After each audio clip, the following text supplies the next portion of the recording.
ओम नमः शिवाय। शिवजी सदा सहाय। ओम नमः शिवाय। गुरुजी सदा सहाय। वायव्य संहिता के उत्तरखंड का अध्याय 19 साधक संस्कार और मंत्र महात्म्य का वर्णन। उपमन्यु कहते हैं, यदुनंदन, अब मैं साधक संस्कार और मंत्र महात्म्य का वर्णन करूंगा।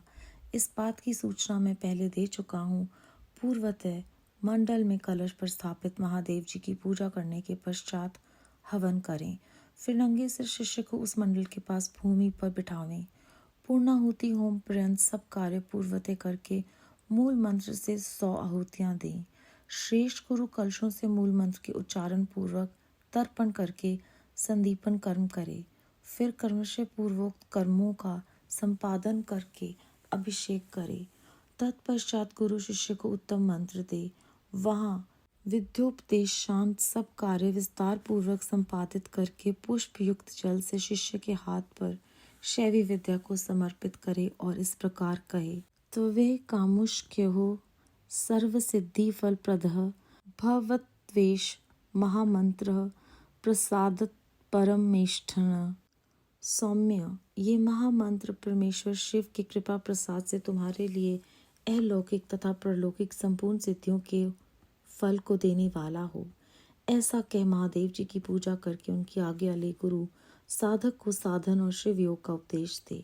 गुरु के उस उपदेश को सुनकर मंत्र साधक शिष्य उनके सामने ही विनय योग करके मंत्र साधन आरंभ करे। मूल मंत्र के साधन को पुरुष चरण कहते हैं, क्योंकि विनय योग नामक कर्म सबसे पहले आचरण में लाने योग्य है।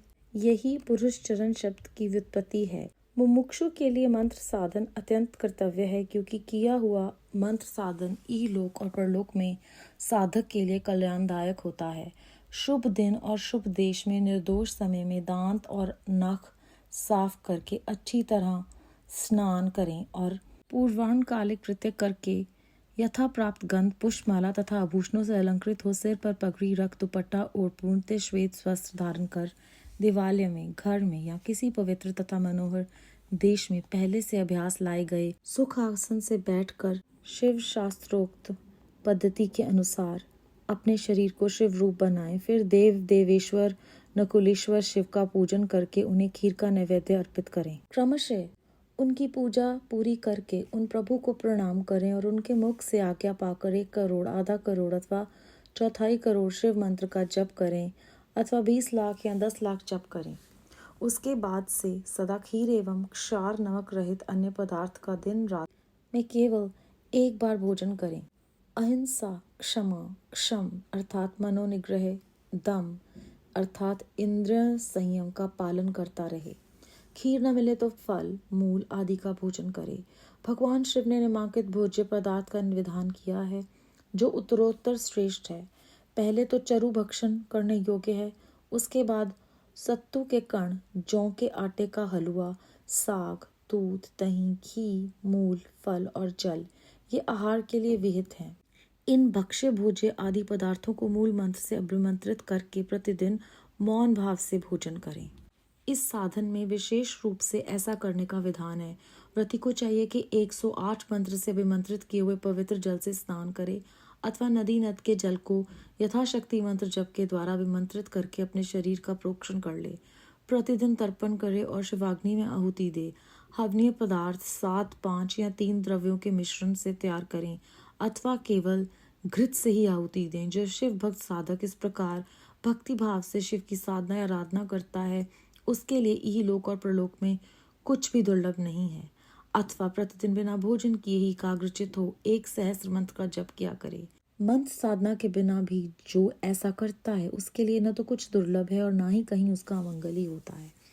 वह इस लोक में विद्या, लक्ष्मी तथा सुख पाकर अंत में मोक्ष प्राप्त कर लेता है। साधन, विनय योग तथा नित्य नैमित्तिक कर्म में क्रमशः जल से, मंत्र से और भस्म से भी स्नान करके पवित्र शिखा बांधकर यज्ञोपवीत धारण कर कुश की पवित्री हाथ में ले ललाट में त्रिपुंड लगाकर रुद्राक्ष की माला लिए पंचाक्षर मंत्र का जप करना चाहिए। अध्याय 19 समाप्त। इस अध्याय के आरंभ में गुरु जो हैं वो शिष्य को उत्तम मंत्र देते हैं और उसे शैवी विद्या समर्पित करते हुए ये कहते हैं कि ये महामंत्र तुम्हें परमेश्वर शिव की कृपा प्रसाद से इस लोक में और परलोक में हर तरह की सिद्धियां देने वाला हो। गुरु से मंत्र पाकर शिष्य का बस एक ही उद्देश्य होना चाहिए कि वो उस मंत्र साधन को आरंभ कर दे, और मूल मंत्र के साधन को पुरुष चरण कहते हैं, क्योंकि सबसे पहले इसी पर अमल करना है, क्योंकि मंत्र जो है वो इस लोक में और परलोक में साधक के लिए कल्याणदायक होता है।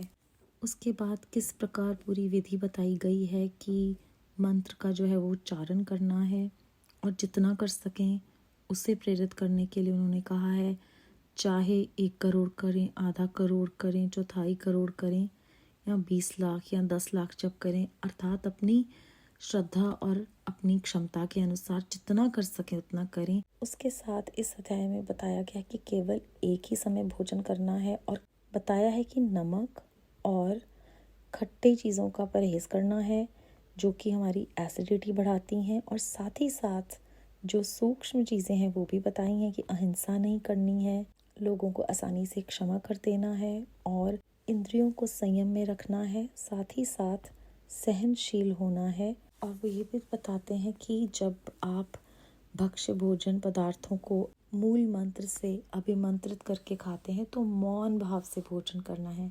गुरु साहब ने भी हमें उपदेश दिया है कि जब हम लंगर ग्रहण करते हैं तब हमें बोलना नहीं है, क्योंकि वो प्रसाद है जिसे ग्रहण करते समय हमें सम्मान पूर्वक प्रभु का चिंतन करते हुए ही उसे ग्रहण करना है, ताकि वो हमारे अंतकरण की शुद्धि करे, क्योंकि ये गुरु साहब जैसे हमें बताते हैं हमारी औषधि है। फिर उन्होंने बताया कि जो भी भक्त इस तरह भक्ति भाव से शिव जी की साधना या आराधना करता है, उसके लिए इस लोक या परलोक में कुछ भी दुर्लभ नहीं है। वो इस लोक में विद्या, लक्ष्मी और सुख पाकर अंत में मोक्ष को प्राप्त कर लेता है। तो इस मंत्र का जो महात्म्य है हमने इस अध्याय में जाना। बेअंत शुक्राना गुरु जी महाराज। ओम नमः शिवाय। शिव जी सदा सहाय। ओम नमः शिवाय। गुरु जी सदा सहाय।